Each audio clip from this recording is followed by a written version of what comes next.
네, 사랑으로 계명교회 청년부 모든 여러분들 반갑습니다. 벌써 수요일이네요. 출애굽기가 너무 길기 때문에 제가 잔소리를 하면 여러분 이제 들어야 될 게 너무 많아집니다. 그래서 권하기는 좀 집중하더라도 여러분 1.2배속, 1.5배속 정도로 듣더라도 포기하지 마시고요. 해내는 게 중요합니다. 집중해서 해보시고, 아니면 이번 주는 좀 방법을 바꿔서 앉아서 읽어보는 것도 좋을 것 같아요. 읽는 게 좀 더 빠를 수도 있습니다. 제가 볼 땐. 네, 한번 해보시면 좋을 것 같아요. 그럼 갑시다. 오늘은 19장입니다. 19장인데 여기까지 내용을 여러분이 보면서 사실 오늘 걸 읽었다면 여러분의 모습과 이스라엘의 모습이 얼마나 흡사한가를 많이 느꼈을 겁니다. 일단은 여러분이 본 첫 번째 장면이 아마도가 아니죠. 여러분이 본 성경에서 보면 이제 봤을 게 홍해를 건너는 장면이죠. 홍해를 건넜어요. 하나님의 은혜로 건넜습니다. 하나님의 은혜로 홍해를 건넜음에도 불구하고 이스라엘 백성들은 끝없이 한 3개월간 시내산에 가는 여정 내내 불평을 해요. 그러니까 근데 어떤 의미에서 좀 저는 합리적인 불평 같으면서도 불신입니다. 그러니까 홍해를 가르신 하나님이 설마 이스라엘을 죽이시기 위해 인도하겠는가라고 생각을 해야 되는데 그때는 끝없이 불평해요. 먹을 게 없다, 물이 없다, 마라에서 쓴 물, 여러 가지 것들을 불평불만합니다. 고기, 다양하게 불평불만을 해요. 하나님께서 그들을 신실하게 인도하십니다. 왜냐하면 하나님이 그들의 하나님이심을, 그들의 먹을 것들을 책임지시는 이임을 일정 부분은 가르치시기 원했던 것으로 보입니다. 그리고 지금 19장에 도달하게 되면 시내산 언약을 체결하는 장면이 나오게 되고, 그래서 오늘은 19장을 좀 살펴보고자 합니다. 불평불만 이후에 그들이 시내산에 도착했을 때 하나님께서는 모세를 통해서 이야기를 할 것이다, 불러 모으라 라고 이야기를 하게 되고, 하나님께서 하나님의 영광으로 그들에게 직접 현현 나타나시는 장면을 보여주게 됩니다. 그런데 하나님께서는 먼저 분명하게 선을 그으시는 것들을 볼 수 있어요. 첫 번째는 뭐냐면 하나님께서 이 선을 넘으면 죽을지 모른다. 그러니까 거룩하신 하나님과 거룩하지 못한 인간, 즉 죄인들 사이를 하나님께서 엄격하게 구분하시는 장면을 볼 수 있습니다.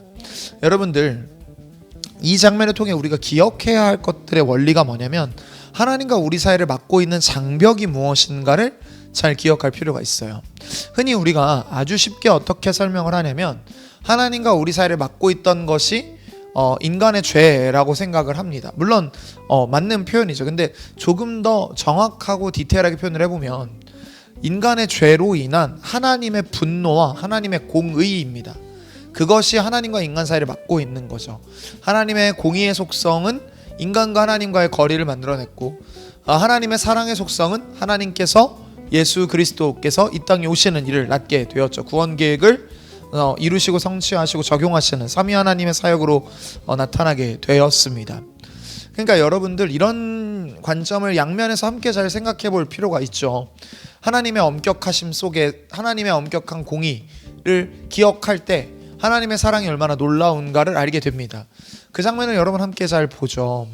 하나님의 영광으로 임하자 이스라엘 백성들이 엄청나게 두려워합니다.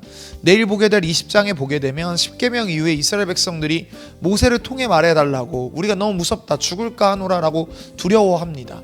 처음에 그들이 이스라엘 백성들이 여호와의 현현을, 하나님의 현현을 보겠다고 막 밀고 올라갈 때 하나님께서 모세를 내려보내셔서 말리시죠. 그러니까 그들은 그 두려움에 대한 두려움, 하나님의 그 임재에 대한 두려움이 별로 없었을지 모르겠어요. 근데 하나님께서 영광으로 임하시자 그들은 두려워합니다. 이게 죄인이 원래 하나님 앞에서 보여야 할 합당한 태도이죠. 두려워함이 있어야 합니다. 죄인은 하나님을 마주 대하는 것이 두려워야 합니다. 왜냐하면 하나님은 공의의 하나님이시기 때문이죠. 그런데 오늘 관계 속에서 보면 한 가지 좀 기억해볼 언약적 특징이 있는데 몇 절이냐면 4절입니다. 4, 5절 함께 읽겠습니다. 제가 읽을게요. 내가 애굽 사람에게 어떻게 행하였음과 내가 어떻게 독수리 날개로 너희를 업어 내게로 인도하였음을 너희가 보았느니라. 세계가 다 내게 속하였나니 너희가 내 말을 잘 듣고 내 언약을 지키면 너희는 모든 민족 중에서 내 소유가 되겠고, 다음 절까지만 볼게요. 너희가 내게 대하여 제사장 나라가 되며 거룩한 백성이 되리라. 너는 이 말을 이스라엘 자손에게 전할지니라. 그러니까 여러분 관계성이 잘 보입니까? 첫 번째가 뭐냐면 내가 애굽 사람에게 어떻게 행하였음과 내가 어떻게 독수리 날개로 너희를 업어 나에게로 인도하였음을 너희가 보았다. 그러니까 이스라엘 백성과 하나님이 함께한 경험과 추억과 이야기 속에서, 그 관계성 속에서 하나님은 뭘 요청하냐면 자신의 명령에 순종할 것을 요청하십니다. 마찬가지죠. 여러분에게도 하나님께서는 분명한 이야기와 은혜와 희생과 헌신과 긍휼 속에서 다가오셨고요. 그래서 하나님은 뭐하냐면 그 사랑을 아는 자들이 마땅히 순종으로 반응하시기를 원하는 거죠.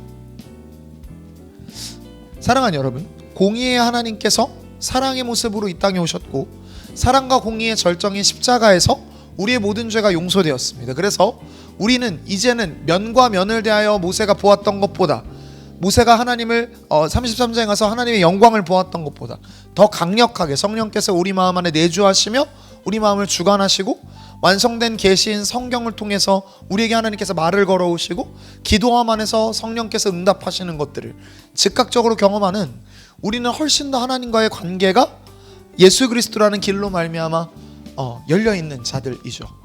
그렇다면 여러분, 우리가 잊지 말아야 될 건 무엇일까요?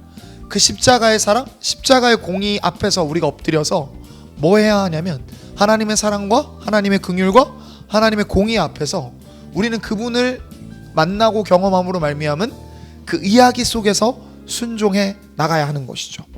그게 하나님의 언약이, 우리와 언약을 맺으신 하나님이 기대하시는 것들입니다. 이해가 될까요? 네. 그 영광의 하나님께서 자신을 다 버리시는 영광으로 십자가에서 나타나셨어요. 그리고 그 영광 안에서 주님은 우리가 기꺼이 순종하시기를 바라십니다. 그래서 청년 여러분들, 오늘 하루가 여러분에게 그런 하루였으면 좋겠습니다. 나를 구원하신 하나님께서 공의와 정의의 하나님이시고 죄를 미워하신 하나님을 기억하고, 그러면서도 우리의 죄의 대가를 대신 감당하기 십자가에 죽으신 분임을 기억하며 살아내는 우리가 될 수 있기를 주님의 이름으로 축복합니다. 기도할까요? 하나님 감사합니다. 오늘도 우리가 주님의 그 하나님 아버지의 영광과 그리고 하나님의 놀라우심과 그분의 공의와 죄를 미워함을 기억해보고, 그러나 그 하나님께서 또한 사랑하시어 우리를 위해 이 땅에 오셨음을 기억합니다. 하나님께서 이스라엘 백성들을 먼저 구원하시고 먼저 은혜를 베푸시고 먼저 독수리 날개로 구원하신 이후에 그들에게 순종하라고 말씀하셨듯이 먼저 십자가의 은혜로 죄인을 구원하시고 우리에게 순종을 원하는 당신의 마음을 깊게 이해함으로 나아가는 우리도 도록 역사하여 주옵소서. 아버지께서 함께 하실 것 믿고 감사드리며 예수님의 이름으로 기도했습니다. 아멘.